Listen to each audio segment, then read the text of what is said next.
Qu'il est agréable de nous retrouver encore une fois aujourd'hui. Quel privilège, quel honneur, quelle grâce, quel amour que le Seigneur, notre Père, notre Dieu nous a accordé.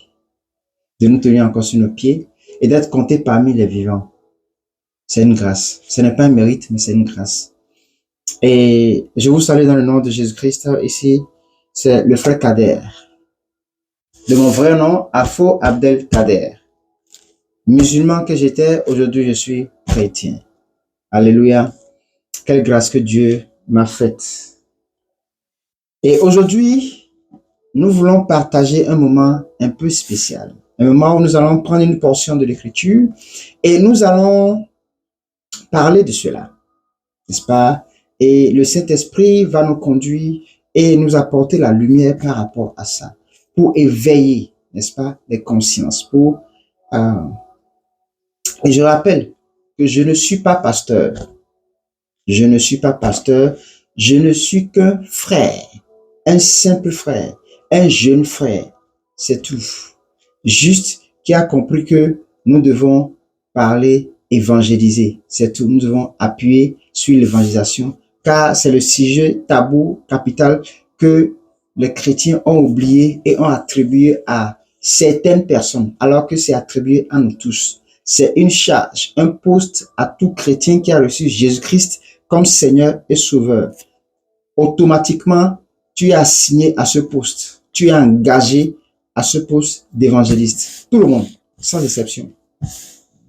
Maintenant, si le Seigneur te fait grâce et qu'il te révèle réellement quel est ton appel, là, il peut te conduire parfaitement selon l'appel qui est sur ta vie. Et là, nous pourrons parler des pasteurs, des prophètes, de ceci et de cela. Mais la fondation fondamentale à toute personne, c'est l'évangélisation. Tout le monde est évangéliste. Même un pasteur, même un prophète, partout où tu es, même si tu as ce titre-là, tu es toujours évangéliste. Il n'y a rien qui va changer. Alléluia. Amen, amen, amen. Alors, nous rendons grâce à Dieu qui nous a gardés, qui nous a préservés, protégés. Et nous invitons son esprit au milieu de nous pour nous conduire, nous diriger pendant ce moment, cette poignée de minutes que nous avons pour nous éduquer, nous indexer à chacun de nous. Amen, amen. Alors, nous allons lire une portion d'écriture et ceci, c'est dans le livre de Matthieu. Je crois que nous avons déjà une fois parlé de ça, mais nous allons revenir là-dessus sur un autre angle, une autre explication, une autre révélation que le Seigneur nous a accordée. Et nous lisons Matthieu 9, Matthieu chapitre 9, le verset 35. Je lis au nom de Jésus-Christ. La Bible dit, Jésus parcourait toutes les villes et les villages, enseignant dans les synagogues, prêchant la bonne nouvelle du royaume et guérissant toute maladie et toute infirmité.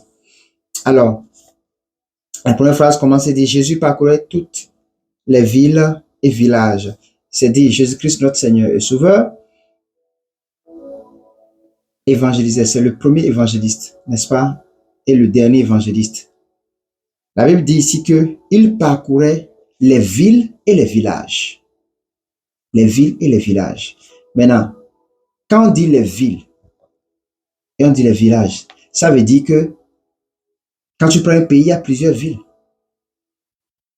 Et également, quand tu prends aussi un pays, il y a plusieurs villages. La Bible dit ici qu'il parcourait les villes et les villages.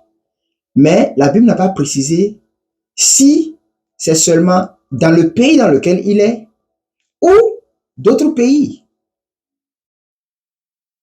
On se suit. La Bible n'a pas précisé. Et je vais vous éclaircir que la Bible n'a pas besoin de préciser.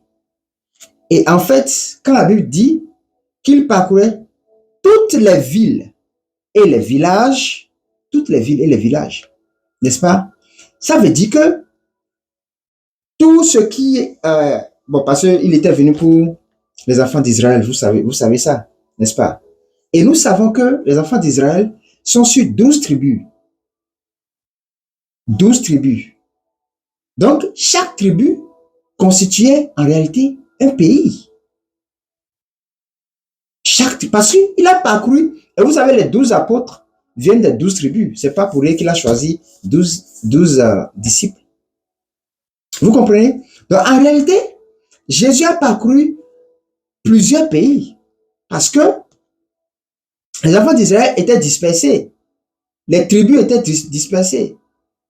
Vous connaissez les 12 tribus d'Israël. Étaient dispersées, donc il fallait qu'il parcourt toutes ces tribus-là, qu'il sache qu'il est là. Celui qu'on a annoncé dans les livres des prophètes, son avènement est présent. Il fallait qu'il parcourt. C'est pour ça qu'on dit les villes et les villages. Donc, ce n'est pas seulement un seul pays. Il a parcouru et nous n'avons pas la certitude de dire que les 12 tribus d'Israël étaient dans un seul pays. Ils étaient dispersés. Ils étaient dispersés. Jusqu'à aujourd'hui, ils sont dispersés. Maintenant, on ne va pas dire aussi qu'il a parcouru le monde. Non, pas le monde entier. Mais il a parcouru toutes les villes et villages des 12 tribus d'Israël. Il les a tous parcourus. Maintenant, le reste, il a dit aux apôtres de parcourir cela jusqu'aux extrémités de la terre. Parce que le temps viendra où vous aurez les bateaux, vous aurez les avions, vous aurez les motos, les voitures, vous pouvez facilement aller. Mais là, je peux aller spirituellement, c'est-à-dire je suis là, je disparais, je suis en Afrique et je prêche, je reviens, je suis en Europe, je reviens, je suis aux États-Unis. Mais il n'a pas voulu faire ça. Il voulait montrer ce qui est possible physiquement, étant donné que nous sommes physiques et lui, il est spirituel.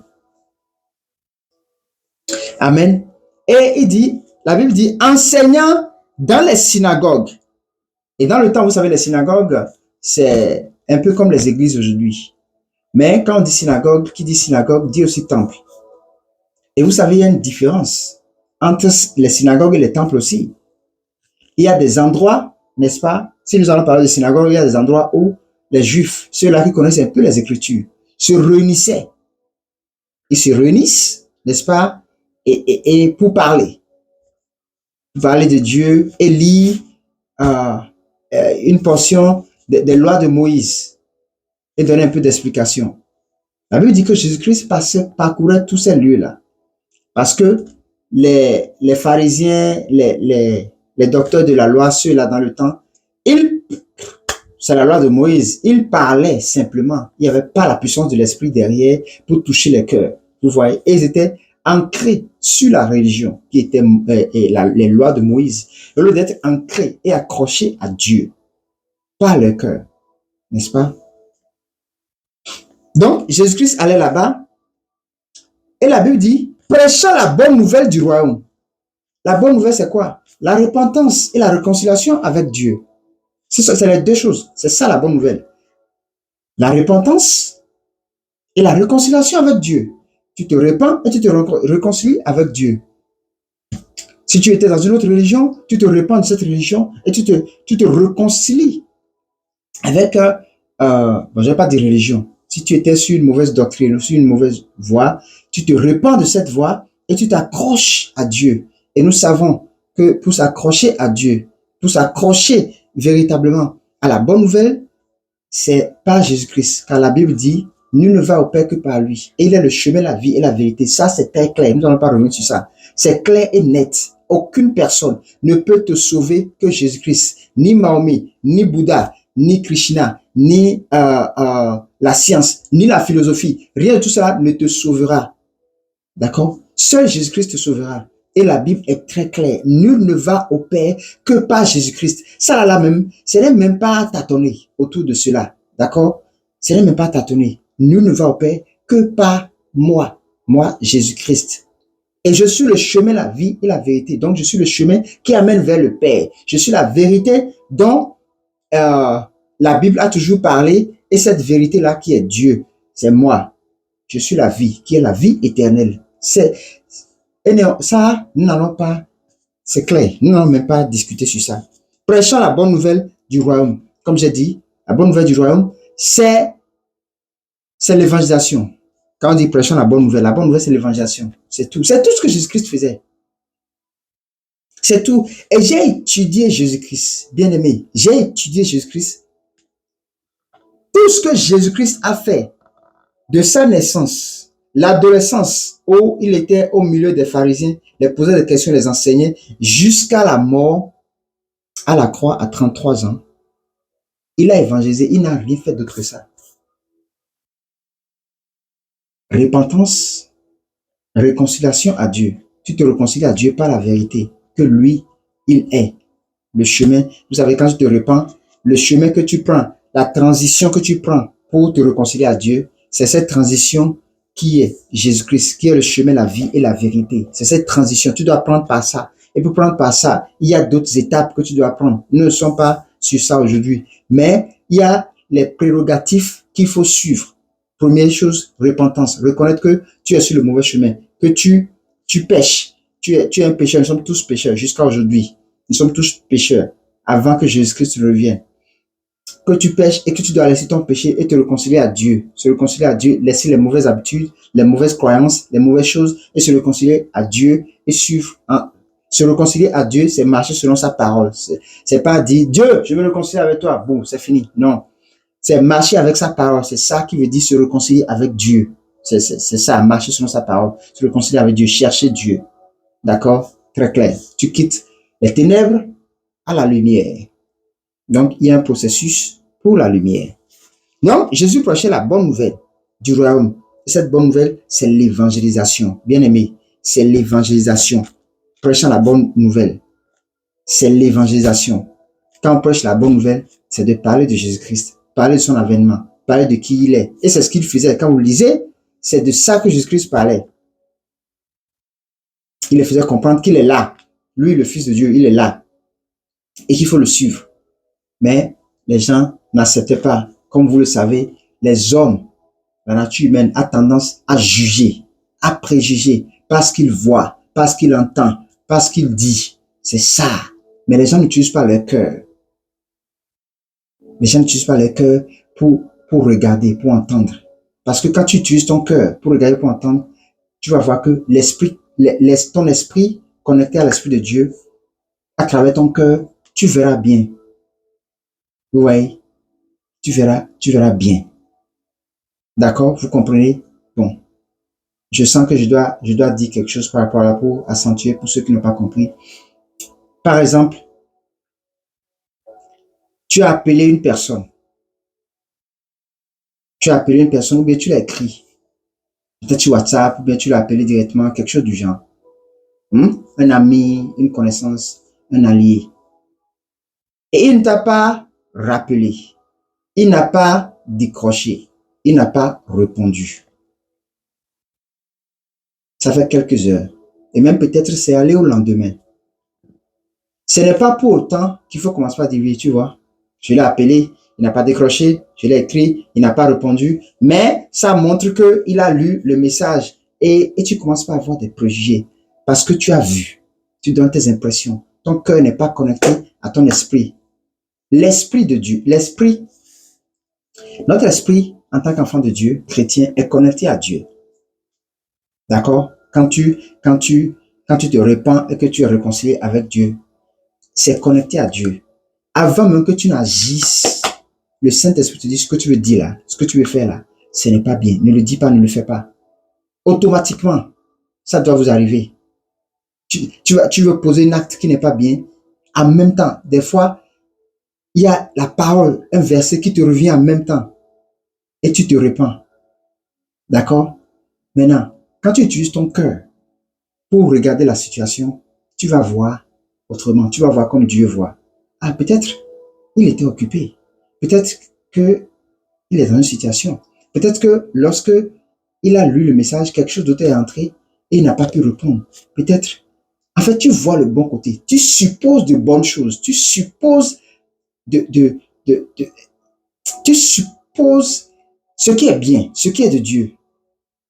Il faut jamais supposer, et ça, je le fais, il faut jamais supposer le mal. Et vous savez, en tant que être humain, chrétien, 98%, presque tout chrétien, je vais me dire même 99%, on a tendance à juger d'abord, à préjuger d'abord, à utiliser notre intelligence, à utiliser notre connaissance, ce que j'ai vu, ce que j'ai entendu. Il y a, c'est ça. Ouais, c'est ça. C'est ceci, c'est cela.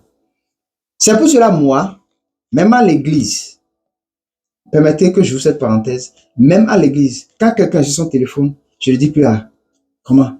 En pleine prédication, il est sur son téléphone. Ça, c'est quelle manière? Ça, c'est truc. À moins que j'ai vu que il est peut-être sur les réseaux sociaux, il fait autre chose, quand je vais dire, ah, ça, c'est pas bon, frère. D'accord? Mais, préjugé dit, c'est ça. Il est sur le téléphone. Les chrétiens d'aujourd'hui, c'est ce que nous disons et tout. Non. Mais, dès que ça vient, ça viendra automatiquement dans ta tête que, ah, ce gars, vous voyez, n'est pas concentré. Tu vois, mon peu périt faute de connaissance. En pleine prédication à l'église, il est sur son téléphone. Je ne fais plus ça. Dès que ça veut venir en même temps, je dis, peut-être il a sa Bible dans son téléphone et qu'il est en train de lire le verset et qu'il est en train de lire la Bible. Ou peut-être, éventuellement, il y a peut-être le pasteur, un groupe, quelqu'un, il a envoyé un message de quelque chose qu'il va faire rapidement au lieu que la personne descende de l'hôtel pour... Je commence par supposer les bonnes choses, les choses à l'encontre du bien. Donc, la bonne nouvelle, ça c'était une parenthèse lorsque je parlais du cœur et de l'esprit. Quand ton cœur est comme ça, c'est que tu es sur l'esprit, ton esprit est connecté à ton cœur. L'esprit de Dieu, n'est-ce pas, qui est connecté à ton esprit, est connecté à ton cœur et tu vois les bonnes choses. Mais quand ton esprit opère par lui, nous allons revenir sur ça calmement et nous allons parler de l'esprit, l'âme et le corps. C'est quoi la synchronologie entre eux? C'est quoi la relation et de symbiose entre eux? Et comment est-ce que nous sommes muselés par nos simples pensées, les portes que nous ouvrons à l'ennemi pour entrer? Nous allons revenir sur ça peut-être la semaine prochaine, étant donné qu'on parle de ça si le Seigneur permet. Mais, prêchons la bonne nouvelle du royaume, la réconciliation avec Dieu, la repentance des péchés, la repentance des péchés, de tout ce que l'on fait, l'égarement à Dieu. C'est ce que Jésus-Christ disait. Et ensuite, on dit, et guérissant toute maladie et toute infirmité.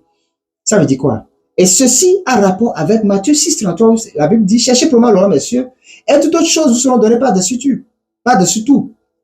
Donc, Jésus, d'abord, il évangélisait. Il faut que les gens acceptent Dieu. Il faut que les gens acceptent Jésus-Christ, acceptent sa parole, acceptent la Bible qui est la vérité. Et quand le cœur est disposé et l'esprit est ouvert pour accepter la parole, la guérison, les miracles, c'est plus facile. Parce que quand ces deux conditions, n'est-ce pas, sont disposées, la foi suit automatiquement. La foi suit automatiquement. J'ai dit quoi? La foi suit systématiquement, obligatoirement. Lorsque ton esprit a accepté la parole et que ton cœur est disposé, qui est la terre fertile, parce que c'est là, l'esprit va s'aimer dans le cœur, qui est la terre, et c'est du cœur que va germer le fruit qu'on va voir. Ça peut être l'ivraie, ça peut être le blé. Mais toujours, on va voir ce qui est là, tôt ou tard. C'est comme une femme enceinte, elle finit par accoucher, on verra si c'est un enfant jumeau ou triplé. Vous comprenez? Donc, il faut d'abord les choses de Dieu, chercher Dieu, chercher à évangéliser, à gagner les âmes. Il ne faut pas chercher le mariage, il ne faut pas chercher le travail, la voiture, les maisons, non. On cherche d'abord Dieu, on cherche à évangéliser, à faire sa volonté. C'est ce qu'il a dit dans sa parole. Et c'est ce que Jésus-Christ a fait dans toutes les villes et villages. C'est la première des choses qu'il a faites. Et quand les cœurs et les esprits étaient disposés, le miracle a suivi. C'est pour ça même, dans sa ville natale, il n'a pas pu faire beaucoup de miracles. C'est ce que dit la Bible.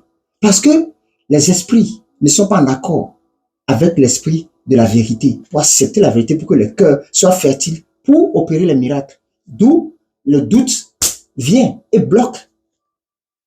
On se comprend.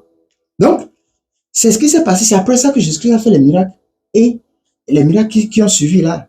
Donc, la première des choses, capitale, primordiale, c'est d'abord évangéliser, se réconcilier avec Dieu.